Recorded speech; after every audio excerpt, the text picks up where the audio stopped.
जय श्री कृष्णा, जय श्री राम, जय गौ माता, जय राधे श्याम। आप देख रहे हैं तुलसी तपोवन यूट्यूब चैनल और इस वीडियो में हम चर्चा कर रहे हैं एकादशी के व्रत का पारण का टाइमिंग्स क्या है, वो मैं आपको निवेदन कर रहा हूं। तो सबसे पहले तो मैंने पिछली वीडियो में बता दिया है कि 6 तारीख को शर्तला एकादशी है और उसकी महिमा, उसका महात्म्य सब वीडियो आपके पास तक भेज दी गई है।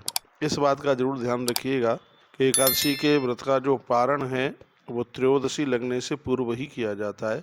द्वादशी में इसका पारण किया जाता है, तो इसकी और ज़्यादा अपने आप में बड़ी महिमा इसकी होती है। मैं आपको बोलूँगा, एकादशी व्रत का जो पारण है वो आप गंगा जल के साथ में तुलसी पत्र डाल करके और उसका पारण आप करें तो इसकी महिमा अपने आप में बहुत ही ज़्यादा है। एकादशी के दिन भोर में प्रातःकाल जल्दी से उठ करके स्नान करने के तत्पश्चात गंगा जल, ये मैंने स्नान की सब विधियां आपको बता दी हैं। यदि आपके घर में गंगा जल है तो गंगा जल में 5 तुलसी के पत्ते डाल करके केशवाय नमः, माधवाय नमः, नारायणाय बोल करके, नारायणाय नमः बोल करके और फिर आप ये पारण करें। व्रत का पारण हमेशा भोर में ही होता है, सुबह में ही होता है। तो अब के बार जो एकादशी है, शर्तला एकादशी, तो इसका मैं टाइमिंग्स आपको मैं ज़रूर बता रहा हूँ और उसको मैं फिर निवेदन करना चाहूँगा कि एकादशी का जो व्रत आपने किया है, बहुत लोग गोभियाँ वगैरह व्रत में खा लेते हैं, वो बिल्कुल भी ठीक नहीं है। एकादशी की तिथि पर ये सब चीज़ें, किसी ने मुझे पूछा है क्या सेम की फली भी खा सकते हैं एकादशी के व्रत में? बिल्कुल नहीं खा सकते। फूल गोभी बिल्कुल भी नहीं खा सकते। बैगन बिल्कुल भी नहीं खा सकते। मांस मदिरा तो उन लोगों को भी उस दिन बिल्कुल नहीं लेनी चाहिए जिस दिन आपके घर में कोई ग्यारस जैसा पवित्र व्रत कर रहा है। इसलिए इस बात का ध्यान रखें, आप भी उनका बिल्कुल सहयोग कीजिएगा उनके इस पूजा पाठ में। एकादशी के व्रत का जो पारण किया जाता है उसका हर बार हम बिल्कुल टाइमिंग्स बताते हैं और अब के बार भी वही टाइम में आपके बीच में मैं निवेदित कर रहा हूँ। तो मैं बोल दूँ कि हमेशा एकादशी का पारण है वो स्नान के बाद में ही होता है। पहले स्नान कीजिएगा, धुले हुए वस्त्र पहनिए, भगवान के मंदिर में बैठ करके फिर आप इसका ये पारण करें।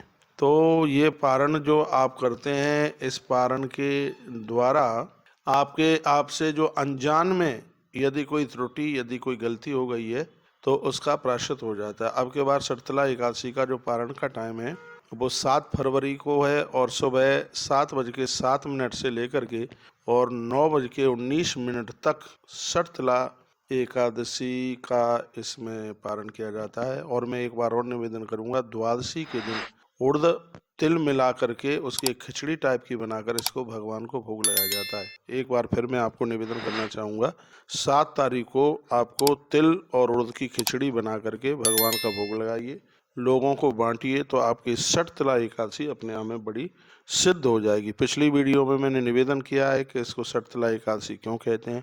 मैं हमेशा ऐसे ही आपके साथ में जुड़ा हूँ और ये छोटी छोटी बातें हमें बहुत आनंद में भर देती हैं। आपसे बन जाए तो आप इसमें भगवान नारायण के गले में तुलसी पत्रों की माला आप जरूर डालें, बहुत ज़्यादा आनंद हो जाएगा। भगवान शालराम का दर्शन करें।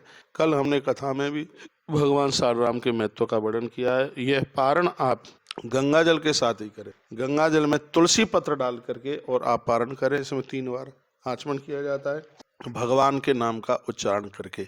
तो पारण का टाइम आपको बिल्कुल ध्यान होगा। मैंने पारण का टाइम आपको निवेदित कर दिया है। 7:07 से लेकर 9:19 तक पारण का समय है और इसी के बीच में आप यह पारण कर लीजिएगा। उड़द में आप कुछ तिल मिला करके खिचड़ी और उसमें थोड़ा सा घी डाल करके फिर भगवान का भोग लगाइए। उसके बाद में प्रसाद रूप में आप उसे स्वीकार कर सकते हैं। बहुत बहुत धन्यवाद। ऐसे ही हमारे साथ जुड़े रहिए और एक नई नई अपडेट प्राप्त करते रहिए। अगली वीडियो हम आपके पास लेकर के आ रहे हैं, वह है प्रदोष व्रत की महिमा। बस एक बार मैं फिर कहूँगा, आप अपना ध्यान रखिए। जय श्री कृष्णा, जय श्री राम, जय गौ माता, जय राधे।